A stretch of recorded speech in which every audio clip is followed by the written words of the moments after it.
said I have a lot to live up to with a name like Stiles. Only one Stiles I know, and that guy's a pimp. Stiles Weston.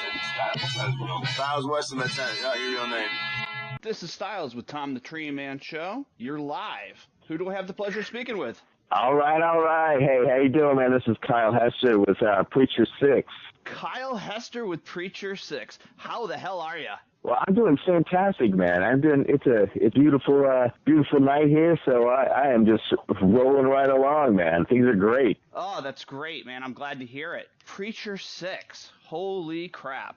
Talk to me about how you came up with this idea. Well, the funny thing is, actually, this is my wife gets full credit for this idea. We decided that we were going to do a little grindhouse horror film of our own, and I'm walking back into the living room from outside, and I hear her walking around the house going, "Preacher," and I'm like, what is that? And she says, I don't know, but it's awesome. So let's make something out of it. And she came up with this amazing script about this small town preacher who comes into the big city, and he ends up fighting evil in a literal sense. There's lots of demon killing and violence, and good for the whole family. Wow, that's intense. It is, man. It is. It's gonna be a lot of fun. I think it's just gonna be awesome. How is it coming along? It's coming great. We have a GoFundMe right now that we're raising money for it, and we're getting all the perks lined up, and we got a lot of fan support, and people are jumping on board on the Preachersix train, and so basically it's a fan-funded situation. So we got this grassroots, man. We got no Hollywood money, no big backers. So this is all about the fans and making something original, so you don't have to watch another redo, rerun, repeat situation. I'm kind of tired of seeing awesome shows and movies being redone. It's totally kick-ass that your wife is working with you on this project. It has to make it a lot easier to work with someone that you're, as close to, and, like your wife, man. That's great. Yeah, it is. It's very cool. And plus she knows, everybody that I know, so she knows what's possible. So it's kind of like writing, she's writing the script going, we can do this, we can do that, So, it's very cool. Oh, wow, man. That's just intense. How different is this project compared to other projects? Like, tell me what makes Preachersix stand out so different. Well, I think it's basically it's good. It's going to be a lot of the characters are super cool. It's kind of got a Quentin Tarantino vibe. So you have an extraordinary circumstance with these amazing over the top characters, and I think that you put all that combination against the ultimate evil, and you're going to come out with some cool stuff. So when you come up with something that's completely original, it's an original idea, and you just run with it and go. It's funny because she says when she starts writing on a day, this is how her mantra is, wouldn't it be cool if, and then she starts writing. The whole if. Yeah, wouldn't it be cool if, and then she starts writing. Yep. So, yeah. So that's really awesome, man. I can't believe that something this cool is getting crowdfunded. It's an original idea. How did you come up with the idea of crowdfunding? Well, actually, I was in a film with a Peter Simeti film called The Chair, which is actually that's going to be available on DVD and Blu-ray in October. It was Roddy Piper. It was his last film. I love that guy. Class act. Yeah, he was awesome. He was awesome. And I just followed basically what Peter had done, and that was a Kickstarter film, and so he just put together a bunch of awesome actors, and he got the crowd support behind it, and now there's a movie out there, man. So it's this is possible, and it happens, and it's all thanks to the fans of independent film, and that is really so important to keep things alive, man. You know, to keep it going. Yeah, I agree. The fans have to support this, and they are. They're just fantastic. I mean, I'm looking here on your social media, your Twitter, unbelievable. Just incredible amount of followers for not only yourself, but this project. It's great to see the support from the community. So we're all really excited. is, man. Yeah, absolutely. Absolutely. Have you always been interested in producing and acting? Well, I've always been an actor. So ever since I was in the 7th grade, it was like, you know, I saw Fame on TV, and I saw this guy Leroy spinning around and jumping over mannequins and whatnot and singing and having a blast. And I'm like, oh my God, that looks so much fun. So it was like the bug was in there early. And as far as acting goes, and then producing this is a new thing for me. I call myself the reluctant producer. And I'm like, all right, if I'll do it. You know what I mean? If nobody else is going to do it, I'll do it. I guess, yeah.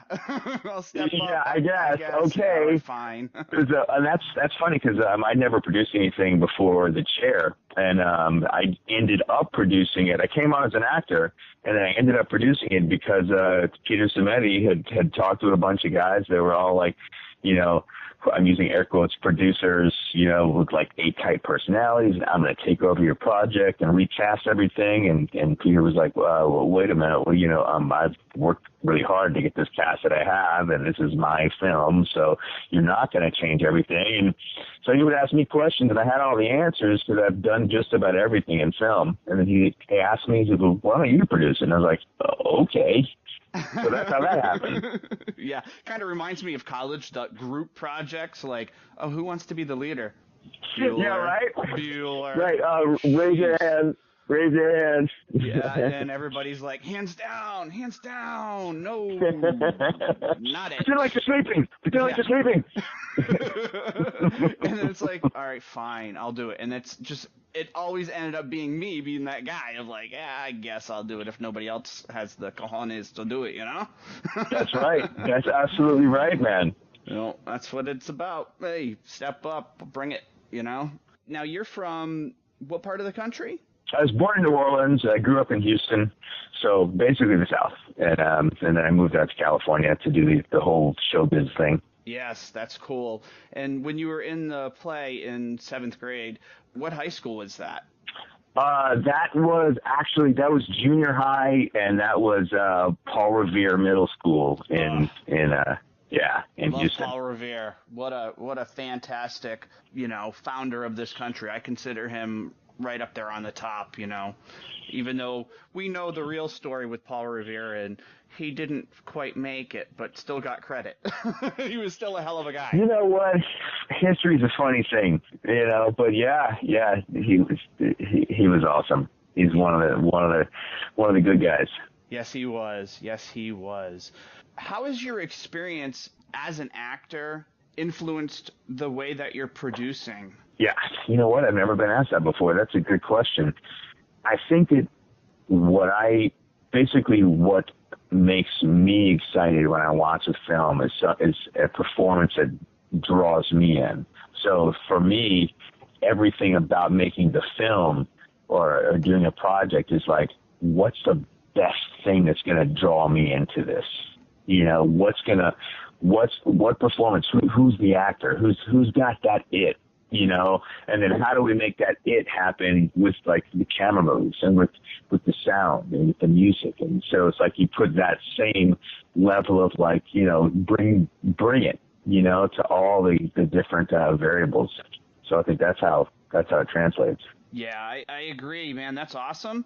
If people are willing to, you know, come together and watch your films, it's got to be hard producing, acting, but then of course the writing gets involved, and that's why you have your wife, right? That's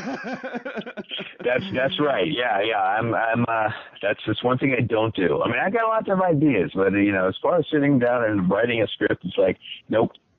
Yeah, I'm completely lost without my wife. I'm not gonna lie.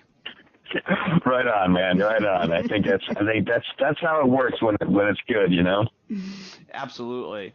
So, have you sat down with any of the other actors or cast involved in the Preacher project and discussed how it's coming along? Yeah, well, the funny thing is, a lot of the actors that I'm bringing on are actors that I've worked with on prior projects. So like Peter Murnick, he was on Justified. He's been on JAG. He's been on a bunch of shows, and so we met on the movie called Andersonville that John Frankenheimer directed, and so it's like, all I gotta do is pick up the phone and go, hey man, so we're raising money right now, and I'll let you know when we're close to filming, and then we'll work it all out. And I get to, cool, man, sounds good. You know what I mean? So yeah, you bring your friends in it and getting to work with them, and just continuing that relationship, learning about each other. Yeah, exactly. So I mean, Zach Galligan, who I just did The Chair with, he's going to be in it. So same kind of thing. He's like, hey, just keep me in the loop. What's going on? And so it's like, and that's an easier situation to come from, having the personal relationships with these guys and ladies, that it makes it easier, as opposed to like, who is this? Well, let me read the script, and I don't know you, which is a lot of Hollywood is like that. Yeah, but then, and after everybody was working together, the show's over, are you guys still friends? Oh yeah. I mean, it's like everybody's super busy. I mean, right now, like Zach lives in Atlanta, so he'll come out. Yeah, so he'll come out here when we shoot. But yeah, definitely you run into people all over the place. It's like one of the biggest cities in the country, but it's a small town. It is. It's huge, but like, so tiny, just the portion. But everybody, I think, LA, what really keeps LA going is definitely the movie, film industry, TV land, that sort of thing, I think brings everybody together, and the city just goes with it. I think that's what a lot of people come out there originally to do, and then find other things. And I'm really glad to see that you're doing this film from the ground up. It's right on, man. Well, I appreciate the positivity and the support, brother. Well, that's what it's about. We got to support each other and try to encourage each other positively, help promote it, and get more people aware, and they can get involved too. I know it has to cost a pretty penny or two to fund this movie. What type of budget are you trying to raise? Well, this is going to be, this is like a as low budget of a situation as you can do, and actually like have actors that you would know who they are, and hire professionals and whatnot. So we're gonna shoot for like $150,000. So I mean, when you think about how much most films are, that's really small. Yeah. So. Well, 150,000 is real small. I mean, compared to, I don't know, like 15 million, 20 million, what some of these films cost. For sure. So, I mean, for me, 150,000 is a lot of money, which I'm sure it is to most people. Oh, yeah, me too. But, raising my hand there, that's a lot of money. yeah. So, but like, man, making a movie, it's like there's a ton of people that, the camera crew and the grip and lighting and art department and locations and permit fees, and it's like the director and the camera crew, it's like there's a lot of people. And even if you're paying people, not much, it's a lot of not much, which adds up. There is a lot of people don't realize what all's involved. I mean, you get the casting, even if you're doing it yourself, then you have to build the set. If you're doing anything inside, you might have to rent the sound stage, doing the permits. And I know it's not cheap to get a permit in LA or anywhere even. Oh no. And they want their cut. Locations are a huge thing. So, I mean, we're kind of thinking about what we want to do locations wise and how we're going to do, what's going to be on green screen on the sound stage and that kind of thing. And those stages are at least $1,000 a day, to rent out. So, nice. I mean, so when you go, there's one of those 1,000 out of the 150,000 goes to one day on one stage. So it's like you run out of those thousands real quick. Yes. Oh my God, just nuts. Now, Yeah. Are you a nerd like me? Probably. Because I'm a geek, I'm a nerd, I admit it. You know, I love things like Star Wars and comic book men, that type of thing, you know? Absolutely. I am that guy. Yes. Star Wars was actually the first film that I was blown away by in the theaters. It was like, oh my God, what is this crazy magic that I'm watching on this giant screen? You know? Yes. Now, I've learned a little fun fact, I guess, about Star Wars and you. Do you want to share that with us? Fun fact about Star Wars and me? Yes. Well, you know what? I can guess exactly what you're talking about. Yes. My wife and I, when we got married, came down, walked back down the aisle with lightsabers. That is so cool. Yeah, man. And it was like to the Darth Vader dun dun dun dun. It's like we had the DJ stop the song, the regular song, da, da, da, da, da, da, you know, that whole thing, and then all of a sudden it went like record scratch, and then the Darth Vader song, and we looked at each other, and we had our lightsabers hidden behind these two little poles, right by the wedding. So we each grabbed one and walked down the aisle, taking on the world. That is so funny. I want to see that. Do you have that on video somewhere? That is so cool. I don't have it on video. I know I have I have that picture somewhere on my Twitter feed. I'll have to find it. But definitely, I would love to see the video. But that's still just so funny and cool.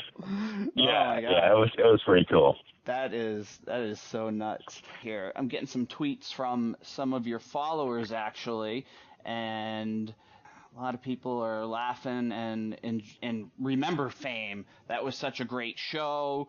And somebody's asking about Wipeout and how did you get involved with that? Funny, Wipeout, blast from the past, man. Yeah, it was such a cool show. It was awesome. It was that was one of the things that I ended up doing to pay the bills. And I was working on Wipeout as an art department lead, and so basically, putting together all those obstacles and making it all safe and whatnot. And so spent a good amount of time, out there and near Saugus Ranch up there in the valley by Valencia, and it got freezing, man. Yeah. So you see those people at night, at the end with the fire and whatnot, and yes. It looks like, oh, fire, that's nice. No. That's for warmth. No. Yeah. That was we're talking everyone else is in wetsuits, to be able to deal with the cold, and those poor contestants are shaking, you barely walk because the water's so cold. Oh yeah, it looked hard as hell, but it was fun to watch some of the dumb wipeouts they had. Really, you can't do that. But I imagine that the obstacles are just tough. You got to be in great shape to do it and have some smarts to you and strategy.